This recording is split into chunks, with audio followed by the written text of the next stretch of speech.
नमस्कार श्रोताओं, आप सुन रहे हैं हमारा साप्ताहिक कार्यक्रम प्रादेशिक समाचार दर्शन। मैं हूं नवनीत चौबे। श्रोताओं, जैसा कि आप जानते हैं, इस कार्यक्रम में हम लेकर आते हैं प्रदेश के विभिन्न जिलों की समसामयिक गतिविधियों पर अपनी विशेष रिपोर्ट। तो आइए शुरुआत करते हैं प्रादेशिक समाचार दर्शन की। प्रादेशिक समाचार दर्शन की पहली रिपोर्ट है धार से, जहां 2 दिवसीय जिला स्तरीय कृषि विज्ञान मेला केंद्रीय राज्य मंत्री सावित्री ठाकुर की उपस्थिति में सम्पन्न हुआ। मेले के संबंध में हमारे संवाददाता सुनील सचार ने बताया कि पश्चिमी मध्य प्रदेश के धार जिला मुख्यालय पर गत दिनों मध्य प्रदेश मिलेट मिशन योजना अंतर्गत 2 दिवसीय जिला स्तरीय कृषि विज्ञान मेले का आयोजन किया गया। मेले का शुभारंभ जिला पंचायत अध्यक्ष सरदार सिंह मीणा ने किया। वहीं धार महू सांसद और केंद्रीय राज्य मंत्री महिला एवं बाल विकास श्रीमती सावित्री ठाकुर द्वारा मेले का समापन किया गया। कृषि विज्ञान मेले में जिले के विभिन्न क्षेत्रों से बड़ी संख्या में किसानों ने भाग लिया। किसानों को कृषि विज्ञान केंद्र के वैज्ञानिकों और कृषि विभाग के अधिकारियों द्वारा रसायन मुक्त जैविक खेती करने, मिलेट फसल, दलहन उत्पादन को बढ़ावा देने और मोटा अनाज के लाभ आदि की जानकारी दी गई। समापन अवसर पर केंद्रीय राज्य मंत्री द्वारा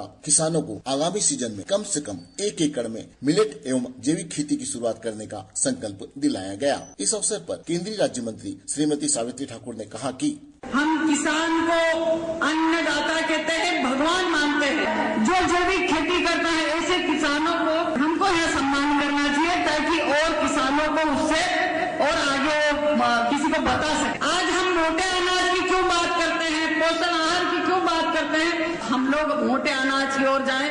आज हम आंगनवाड़ियों में मोटे अनाज की बात करते हैं, बच्चों को, महिलाओं को, गर्भवतियों को देने की संकल्प लेके हम जाएं और हमारे खाने की कम से कम हम पूर्ण तरीके से जैविक खेती को करें और जैविक खेती अपनाएं। तभी हम इस भारत को विकसित भारत बनाने के लिए संकल्पबद्ध होंगे और आगे बढ़ेंगे। कृषि विज्ञान मेले के संबंध में जानकारी देते हुए उप संचालक कृषि ज्ञान सिंह मोहनिया ने बताया कि इस मेले में 13 विकास खंडों से किसान दूर दराज से यहाँ पर पधारे और पधार कर यहाँ पर उपस्थित रहकर मिलेट फसलों की जानकारी प्राप्त की और मिलेट फसलों की जानकारी प्राप्त करने के साथ साथ में किसान भाई इस वर्ष से कम 1 बीघा या 1 एकड़ से मिलेट फसलों को लगाने के लिए अग्रेसित रहेंगे। उस संबंध में शपथ भी दिलाई गई। प्रादेशिक समाचार दर्शन के लिए धार से मैं सुनील सचार। इंदौर जिले में जलगंगा संवर्धन अभियान के तहत जल स्रोतों के पुनरुद्धार के लिए जल संरचनाओं का निर्माण किया जा रहा है। इस अभियान पर इंदौर से हमारे संवाददाता मुनीन्द्र कुमार दुबे की यह रिपोर्ट। इंदौर जिले के ग्रामीण और शहरी क्षेत्र में जलगंगा संवर्धन अभियान के तहत लगातार 3 माह तक जल संरक्षण के लिए विभिन्न गतिविधियां आयोजित की जाएगी। अभियान में नए तालाबों को बनाने और तालाब, बावड़ी, कुओं सहित विभिन्न जल स्रोतों के जीर्णोद्धार का कार्य किया जाएगा। जिले में पर्यावरण को बेहतर बनाने के लिए इस अभियान के साथ जल स्रोतों के समीप पौधरोपण का भी लक्ष्य रखा गया है। अभियान के पहले दिन ग्रामीण क्षेत्रों में पंचायतों और नगरीय एवं शहरी क्षेत्रों में वार्ड स्तर पर जल संरक्षण के लिए जागरूकता कार्यक्रम आयोजित किए गए। अभियान की शुरुआत ऐतिहासिक, सांस्कृतिक और धार्मिक महत्व वाले तालाबों, जल स्रोतों और देवालयों में जल संरक्षण के कार्य के साथ की गई है। इन स्थानों पर संतों, जनप्रतिनिधियों, नागरिकों और सरकार के संयुक्त तत्वावधान में अभियान चलाया जा रहा है। जल स्रोतों के संधारण के बाद इनके रखरखाव की जिम्मेदारी स्थानीय समुदायों को दी जाएगी। जिले के ग्रामीण क्षेत्र में इस अभियान की गतिविधियों की चर्चा करते हुए जिला पंचायत के मुख्य कार्यपालन अधिकारी सिद्धार्थ जैन ने आकाशवाणी को बताया। देखिए, मध्य प्रदेश शासन के निर्देशानुसार इंदौर जिले में जलगंगा संवर्धन अभियान 30 मार्च से शुरू किया जा चुका है। इस अभियान अवधि के दौरान वृहद वृक्षारोपण की तैयारी होगी, विशेष ग्राम सभाएं होंगी जिसे पानी पंचायत कहा जाएगा, जिसमें पानी के महत्व के बारे में ग्रामीण जनों के साथ चर्चा की जाएगी। साथ ही जो व्यक्ति उत्कृष्ट कार्य पानी संचय के क्षेत्र में कर रहे हैं उन्हें भी ग्रामीण स्तर पर उस पानी पंचायत में पुरस्कृत किया जाएगा। इसके अतिरिक्त जितनी भी हमारी पानी की संरचनाएं जो ग्रामीण क्षेत्रों में बनी हुई हैं, चाहे वो कुएं हो, बावड़ियां हो, तालाब हो, उनमें अगर किसी भी प्रकार की मरम्मत की आवश्यकता हो तो वो कार्य भी इस बार जलगंगा संवर्धन अभियान के दौरान किया जाएगा। जिले में जलगंगा संवर्धन अभियान में अमृत सरोवर 2.0 के तहत 19 नए तालाबों के निर्माण का भी लक्ष्य रखा गया है, जिन पर 4 करोड़ 18 लाख रुपए से अधिक की राशि खर्च की जाएगी। अभियान में तालाबों के पास से अतिक्रमण हटाने, तालाबों के सीमांकन, सुरक्षा दीवार के निर्माण, गहरीकरण और किनारों पर सघन पौधरोपण की कार्य योजना बनाई गई है। तालाबों में जल की आवक बढ़ाने के लिए जन संरचनाओं का निर्माण भी किया जाएगा। तालाबों की दीर्घकालीन सुरक्षा के लिए उपयोगकर्ता समूह बनाकर उन्हें संधारण और रखरखाव की भी जिम्मेदारी दी जाएगी। वहीं इंदौर नगर निगम क्षेत्र में अभियान के तहत प्राचीन कुएं और बावड़ियों की सफाई और सुधार कार्य की शुरुआत की गई है। नगर निगम आयुक्त शिवम वर्मा ने बताया कि सभी बावड़ियों और कुओं के आसपास सुरक्षा दीवार बनाने, रंग रोगन करने और उसके ऐतिहासिक महत्व की जानकारी पट्टिका लगाने का कार्य किया जा रहा है। प्रादेशिक समाचार दर्शन के लिए इंदौर से मनिंद्र कुमार दुबे। अब हम बात करते हैं झाबुआ जिले की, जहां मुख्यमंत्री कन्या विवाह योजना के तहत 1932 जोड़े वैवाहिक बंधन में बंधे। इस दौरान मुख्यमंत्री डॉक्टर मोहन यादव ने सभी जोड़ों को आशीर्वाद दिया। कार्यक्रम के संबंध में हमारे संवाददाता हरीश यादव ने बताया कि झाबुआ में मुख्यमंत्री कन्या विवाह योजना के तहत पहली बार गुरुवार 27 मार्च को मुख्यमंत्री डॉक्टर यादव की मौजूदगी में एक साथ 1932 ऐतिहासिक जोड़े वैवाहिक बंधन में बंधे। मुख्यमंत्री डॉक्टर यादव ने सभा को संबोधित करते हुए कहा कि आज लगभग 11 करोड़ रुपए इन जोड़ों को दिए जा रहे हैं। आगे कहा कि मैंने पहली बार इतना बड़ा वैवाहिक आयोजन देखा है। वे बोले यहाँ विवाह के साथ निकाह भी हो रहे हैं। झाबुआ जिला प्रशासन ने सीएम की फोटो वाली घड़ी नवविवाहितों को भेंट के रूप में दी। डॉक्टर यादव ने नव दंपति को आशीर्वाद के साथ 49,000 रुपए का चेक भी प्रदान किया। महिला बाल विकास मंत्री निर्मला भूरिया ने कहा कि आज का दिन सौभाग्य का दिन है। इतनी बड़ी संख्या में विवाह हो रहे हैं और इसमें मुख्यमंत्री खुद नवविवाहितों को आशीर्वाद देने आए हैं। प्रादेशिक समाचार दर्शन के लिए झाबुआ से मैं हरीश यादव। देवास जिले में जलगंगा संवर्धन अभियान शुरू किया गया है। अभियान के संबंध में सुनिए देवास से हमारे संवाददाता नितिन गुप्ता की यह रिपोर्ट। देवास जिले में जलगंगा संवर्धन अभियान शुरू किया गया है। इस अभियान में लगातार 3 महीने तक जल संरक्षण के प्रति जागरूकता के लिए संपूर्ण जिले में कार्यक्रम आयोजित किए जाएंगे। अभियान के अंतर्गत जहां एक और नए तालाब बनाए जाएंगे, वहीं दूसरी ओर पुराने तालाबों, बावड़ियों और कुओं का जीर्णोद्धार भी किया जाएगा। साथ ही वृक्षारोपण भी होगा। नदियों को साफ, स्वच्छ और जल एकत्रित करने के कार्य भी किए जाएंगे। अभियान के तहत शुरुआत में ऐतिहासिक, सांस्कृतिक और धार्मिक महत्व वाले तालाबों, जल स्रोतों और देवालयों में जल संरक्षण के कार्य किए जाएंगे। अभियान के तहत जिले में लगभग 1400 से अधिक जल संरचनाओं का निर्माण किया जाएगा। इसके साथ ही जन भागीदारी से निजी घरों पर रूफ वाटर हार्वेस्टिंग सिस्टम भी लगाए जाएंगे। इस अभियान के बारे में जल गंगा संवर्धन मिशन के मास्टर ट्रेनर मनीष वैद्य ने आकाशवाणी से चर्चा करते हुए विस्तृत रूप से जानकारी दी। मध्य प्रदेश में जल गंगा संवर्धन अभियान 30 मार्च से 30 जून तक चलाया जा रहा है। इसमें जल संरचनाओं के नए निर्माण होंगे, जीर्णोद्धार होंगे परंपरागत जल स्रोतों के, और साथ में उनकी मरम्मत, उनकी गाद निकालने और गहरीकरण के काम होंगे। प्रादेशिक समाचार दर्शन के लिए देवास से नितिन गुप्ता।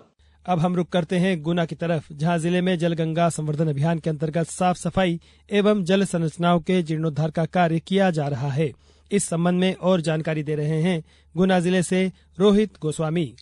गुना जिले में जल गंगा संवर्धन अभियान के अंतर्गत साफ सफाई एवं जल संरचनाओं के जीर्णोद्धार का कार्य किया जा रहा है। 30 मार्च से आरंभ हुए इस अभियान के तहत सभी नगरीय निकायों और ग्राम पंचायतों में नदी, तालाबों और बावड़ियों को सहेजने का कार्य किया जा रहा है। 30 जून तक चलने वाले इस अभियान में प्रतिदिन विभिन्न गतिविधियों का आयोजन किया जा रहा है, जिसमें जिला प्रशासन के साथ ही विभिन्न जन प्रतिनिधियों, जन अभियान परिषद एवं आम नागरिकों द्वारा सहभागिता की जा रही है। जल गंगा संवर्धन अभियान का मुख्य उद्देश्य जिले में भूजल स्तर में सुधार लाना है, जिसके लिए प्रतिदिन विभिन्न गतिविधियां आयोजित की जा रही हैं। प्रादेशिक समाचार दर्शन के लिए गुना जिले से रोहित गोस्वामी।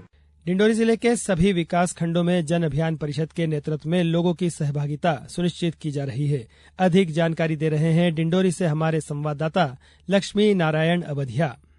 मध्य प्रदेश जन अभियान परिषद के मार्गदर्शन में प्रकृति एवं जल संवर्धन को समर्पित 30 मार्च से 30 जून 2025 तक चलने वाले जल गंगा संवर्धन अभियान के तहत जल स्रोतों के संरक्षण और उनकी साफ सफाई जारी है। डिंडोरी जिले के सभी विकास खंडों में जन अभियान परिषद के नेतृत्व में लोगों की सहभागिता सुनिश्चित की जा रही है, जिसमें जल स्रोतों के संरक्षण और संवर्धन के प्रति लोगों को प्रेरित करते हुए अभियान को वृहद रूप से संचालित करने का प्रयास किया जा रहा है। जल चौपाल, श्रमदान, स्कूल रैली, दीवार लेखन, नुक्कड़ नाटक, निबंध प्रतियोगिता के माध्यम से जल संरक्षण का संदेश दिया जा रहा है। प्रादेशिक समाचार दर्शन के लिए डिंडोरी से लक्ष्मी नारायण अवधिया।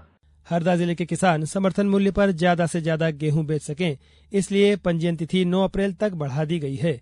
सहकारिता विभाग के सहायक आयुक्त वासुदेव भदौरिया ने बताया कि वर्ष 2025-26 अंतर्गत न्यूनतम समर्थन मूल्य पर गेहूं उपार्जन का कार्य चल रहा है। वर्तमान में पंजीयन की अवधि बढ़ाकर 9 अप्रैल कर दी गई है। अभी तक जिले में 25,525 कृषकों द्वारा पंजीयन कराया गया है। पंजीयन उपार्जन हेतु जिले में 54 केंद्र स्थापित किए गए हैं। अभी तक कुल 8,790 कृषकों द्वारा ऑनलाइन स्लॉट बुक किए गए हैं। इनमें से 4,231 कृषकों द्वारा वर्तमान स्थिति तक 40,707 मैट्रिक टन गेहूं का विक्रय उपार्जन केंद्रों पर किया गया है। जबलपुर जिले में दृष्टिबाधित छात्रों को कंप्यूटर में दक्ष बनाने की अभिनव पहल हुई है। यहाँ दिव्यांग बच्चों को कंप्यूटर की शिक्षा देकर उन्हें दक्ष बनाया जाएगा ताकि उन्हें रोजगार के बेहतर अवसर मिल सके। इस संबंध में सुनिए जबलपुर संवाददाता सुरभि तिवारी की रिपोर्ट। दृष्टिबाधित छात्रों को कंप्यूटर की शिक्षा देने जबलपुर में प्रदेश की पहली कंप्यूटर लैब बनाई जा रही है, जिसके लिए चेन्नई की हेल्प द ब्लाइंड फाउंडेशन संस्था और पीएम श्री कॉलेज प्रबंधन के बीच MOU हुआ है। दृष्टिबाधितों के लिए पीएम श्री कॉलेज में बन रही इस खास लैब में आधुनिक तकनीकों से लैस 40 कंप्यूटर इंस्टॉल किए जाएंगे। वहीं छात्रों को कंप्यूटर की शिक्षा देने के लिए हेल्प द ब्लाइंड फाउंडेशन के प्रशिक्षक जबलपुर आएंगे। College professor doctor Arun Shukla ने बताया कि नेत्रहीन छात्रों को अत्याधुनिक तकनीकों और एप्स के माध्यम से प्रशिक्षित किया जाएगा। दृष्टिबाधित छात्र वर्तमान में कॉलेज में ही कंप्यूटर सीख रहे हैं। कंप्यूटर में स्क्रीन रीडर होता है जो टाइप किए गए शब्दों को बोलकर सुनाता है, जिससे उन्हें समझने में कोई कठिनाई नहीं होती। प्रादेशिक समाचार दर्शन के लिए जबलपुर से मैं सुरभि तिवारी। ग्वालियर जिले में 10 दिवसीय पुस्तक मेले का आयोजन किया गया। इस पुस्तक मेले में लगभग 18,000 अभिभावकों व उनके बच्चों ने पुस्तकें, स्टेशनरी व यूनिफॉर्म की खरीदारी की। पुस्तक मेले के बारे में अधिक जानकारी दे रहे हैं हमारे ग्वालियर संवाददाता नवीन श्रीवास्तव। हाल ही में ग्वालियर में 10 दिवसीय पुस्तक मेले का आयोजन किया गया। राज्य सरकार की पहल पर जिला प्रशासन द्वारा शिल्प बाजार परिसर में आयोजित हुए पुस्तक मेले में लगभग 18,000 अभिभावकों व उनके बच्चों ने पुस्तकें, स्टेशनरी व यूनिफॉर्म की खरीदारी की। मैं डॉक्टर अनुराग सिंह सिकरवार हूँ और मेरी बेटी अवंतिका सिंह और अलंकृति सिंह, और हमने यहाँ से अभी बुक्स और स्टेशनरी परचेज किया। और मैं आदरणीय मुख्यमंत्री जी को धन्यवाद देना चाहता हूँ कि एक ही प्लेटफॉर्म पर सारी चीजें, books, stationery, bags and everything, सारी चीजें मुहैया कराने के लिए, ताकि हम लोगों को परेशान नहीं होना पड़ रहा है। और ये एक बहुत अच्छी पहल है। पुस्तक मेले में लगभग 2 करोड़ 63 लाख रुपए की पाठ्य सामग्री व स्कूल ड्रेस इत्यादि की बिक्री हुई। पुस्तक मेले का संभाग आयुक्त मनोज खत्री ने भी जायजा लिया। श्री खत्री ने पुस्तक मेले में जरूरतमंद बच्चों को निःशुल्क पुस्तकें उपलब्ध कराने के लिए जिला प्रशासन द्वारा स्थापित किए गए बुक बैंक की सराहना की। पुस्तक मेले में जिला प्रशासन द्वारा स्थापित बुक बैंक में जिले वासियों ने बढ़ चढ़कर अपने बच्चों की पुरानी पुस्तकें दान में दी। बुक बैंक में कुल मिलाकर 1,515 पुस्तकों के सेट दान में प्राप्त हुए। इनमें से लगभग 675 सेट आर्थिक रूप से कमजोर परिवारों के बच्चों को निःशुल्क उपलब्ध कराए गए। प्रादेशिक समाचार दर्शन के लिए ग्वालियर से नवीन श्रीवास्तव। नर्मदापुरम जिले में जल गंगा संवर्धन अभियान के तहत हर दिन एक छोटी बड़ी जल संरचना का जीर्णोद्धार और उन्हें विस्तृत किया जा रहा है। सुनिए नर्मदापुरम से हमारे संवाददाता तनुज तिवारी की यह रिपोर्ट।